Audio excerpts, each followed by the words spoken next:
does the altitude training stuff work? Do you have like you have a tent, don't you? Yeah, we have a tent that's provided by PowerBreathe.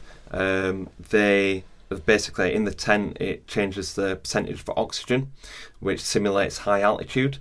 And it's not like kind of the thing what people think, like with red blood cells and everything like that, increasing red blood cells.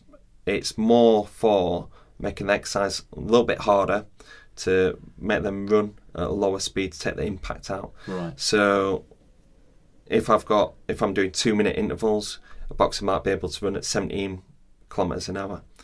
We want them to get into the red zone where they're working their heart rate as hard as they can. But that can take a lot of stress in the joints, in the lower body, and if they're going through high sparring volumes, that can have like an impact on the next kind of session or the next day or whatever.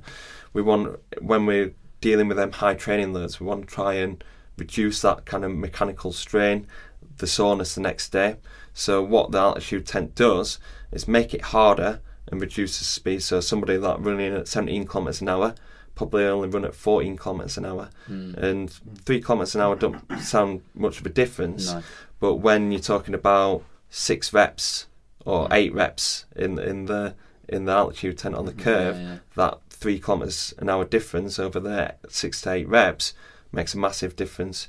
And as well, they find it really hard on the heart and the lungs, not so much on the legs. They find it hard whilst on the treadmill in the tent, but as soon as they're out of the tent, they feel fresh. They feel like they haven't even done a session. So especially, like, you know, we're not going to do that every time, because sometimes we want it to be hard. Sometimes we want that intensity there as well. But when we're going through high sparring loads, we need to know where strength and conditioning, our fitness training comes on the list of priorities. It comes like, you know, we've got a strong base, a strong foundation earlier on in the program. When it's sparring, that's a priority there. So we need to make sure that our athletes are fresh, getting the most out of their sparring.